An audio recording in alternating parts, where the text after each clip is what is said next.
नमस्कार, मैं हूं आपके साथ अभिषेक शांडिले। दुनिया के रेगिस्तानी इलाकों में अगर पानी का स्रोत निकल जाए तो उसे किसी चमत्कार से कम नहीं माना जाता। ऐसे में हमारे देश के बड़े राज्यों की लिस्ट में शामिल राजस्थान से जो खबर आ रही है वो चौंकाने वाली है, क्योंकि जैसलमेर के मोहनगढ़ नहरी क्षेत्र में पानी का ज्वालामुखी फूट पड़ा है, जिसे देखकर मौके पर मौजूद लोग भाग खड़े हुए।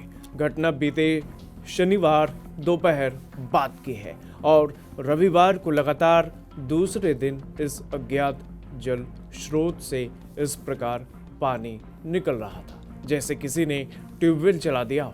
पानी की मोटी धार धरती का सीना चीर कर करीब 3 फुट तक ऊपर उठने लगी। दरअसल जैसलमेर के मोहनगढ़ नहरी क्षेत्र में ट्यूबवेल के लिए बोरिंग हो रही थी। अचानक ही यहाँ जमीन धंसने लगी और देखते ही देखते खुदाई के लिए आया ट्रक गड्ढे में समा गया। उसके बाद फटी जमीन के अंदर से जल स्रोत फूट पड़ा और पानी की मोटी धार जमीन से 3 से 4 फीट ऊपर उठकर गिरने लगी, जिसे देखकर लग रहा है कि किसी ज्वालामुखी से लावा निकल रहा हो।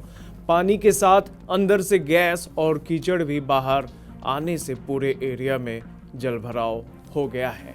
ट्यूबवेल की खुदाई कर रहे कर्मचारी और ग्रामीण वहां से दूर भाग गए। उधर खबर मिलते ही मौके पर पहुंचे प्रशासनिक अधिकारियों ने आधा किलोमीटर के एरिया में लोगों का आवागमन प्रतिबंधित कर दिया है। मौके पर मौजूद ग्रामीणों के मुताबिक यहां करीब 850 फुट गहराई में बोरिंग करा दिया गया था।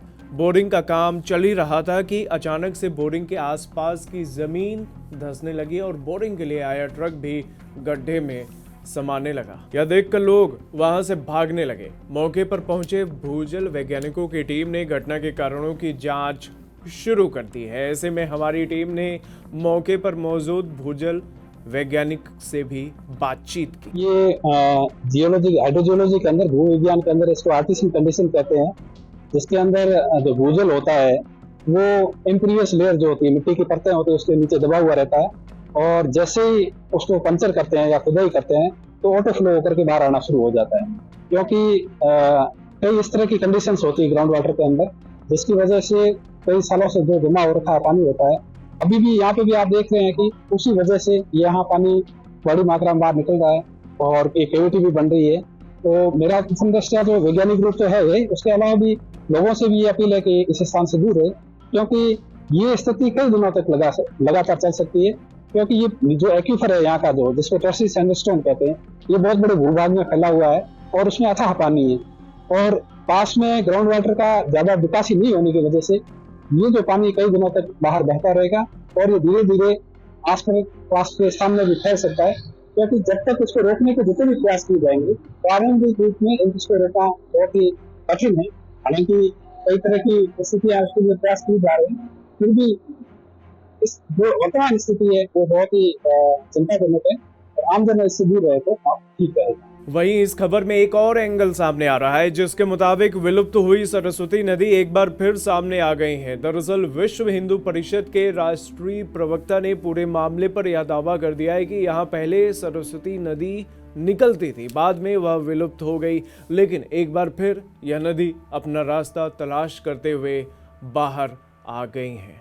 अब फिलहाल लगातार पानी निकलने की वजह से प्रशासन ने आसपास के लोगों को सावधान रहने की अपील की है। आशंका जताई जा रही है कि यहां और बड़े एरिया में भूमि धंसाव और विस्फोट हो सकता है। अधिकारियों के मुताबिक पानी के साथ गैस भी निकला है, लेकिन यह गैस ज्वलनशील नहीं है।